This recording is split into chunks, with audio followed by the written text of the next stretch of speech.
The ancient imperial city of Hue, on the banks of the Perfume River, is my next destination. I visited the citadel, the home of the Ning emperors, where once stood the Forbidden City, open only to the emperors and their concubines, and where trespass was punishable by death. Not much is really left on the site. It took a bit of a beating in not one, but 2 military campaigns.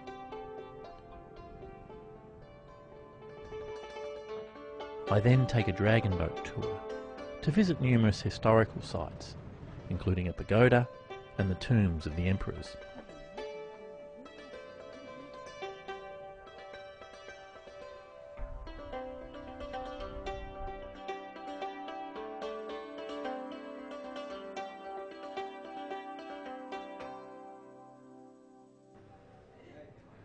For my Hue story, I meet up with a local couch surfer, Ni. At the moment, I'm a student. I'm doing economics as a major of the Bachelor of Commerce. I hope to run a rice company because my parents, at the moment, they own a rice company, but it's really small one.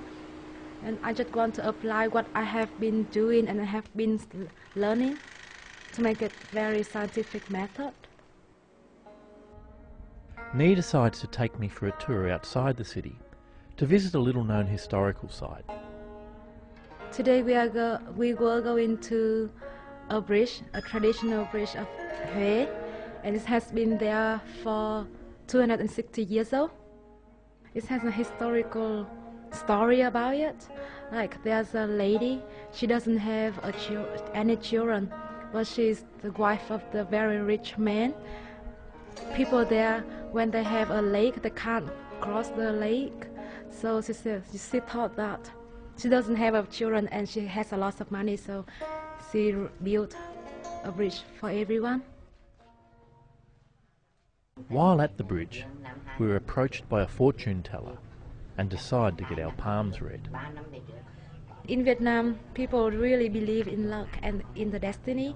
They think what happened to them is something that God arranged already.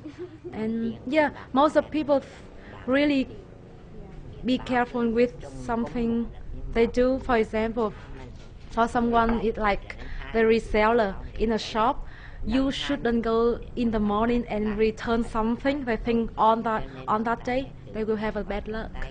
But nowadays it's changing a lot about the fortune teller because young people, they don't really believe in them compared with the older people and all the previous generation. My reading started well. I'll be rich, I will live to a ripe old age, and then things took an interesting turn. So I get married for 4 years and that's the end of it. No, but then you will have another wife. All right. No, first time you have one more, you have baby. Nearby the bridge was a museum housing traditional artefacts. As I filmed, the elderly attendant gave me a demonstration of how each item worked.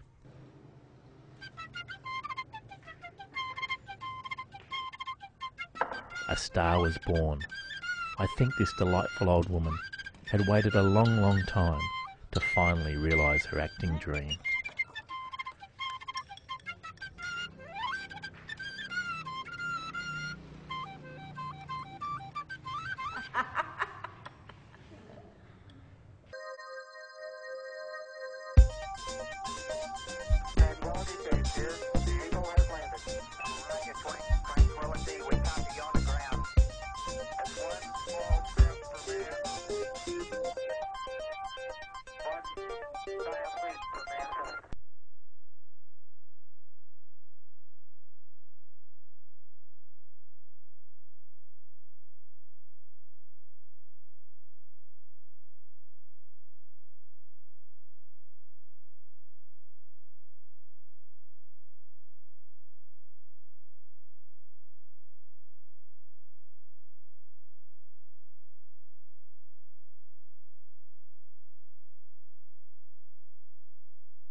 Prague is one of Europe's most popular destinations.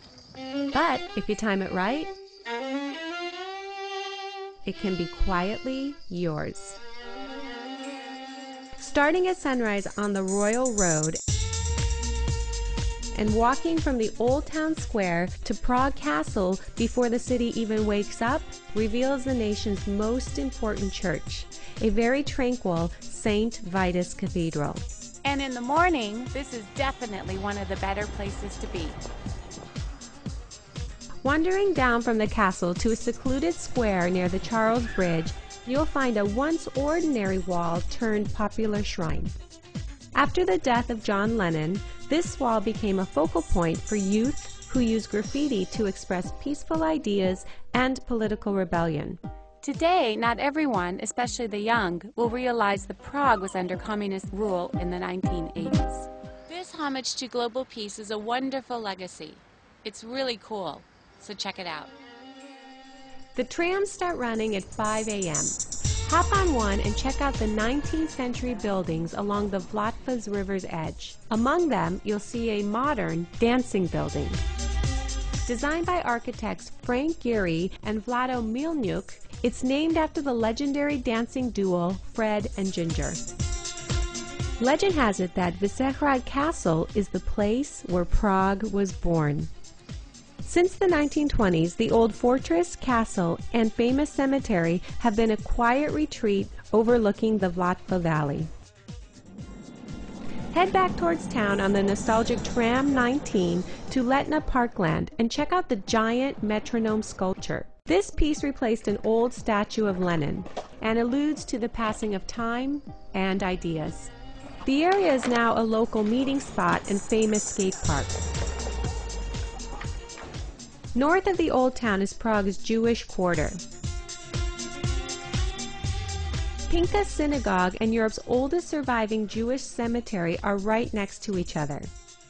Because of limited space, people here had to be buried on top of each other, some as deep as 12 layers. Built in Moorish style, the Spanish synagogue got its name from the Jews who were expelled from Spain. The Old New Synagogue is one of the oldest synagogues in Europe. Check out the backwards clock. The hands run back like Jewish script. A Sunday morning exploration here guarantees no crowds. In the early 19th century, Prague's Grand Cafes were the heart of its bohemian culture. The Grand Cafe Orient is the city's contribution to Cubism. It's the ideal spot for coffee, dessert, and lots of acute angles.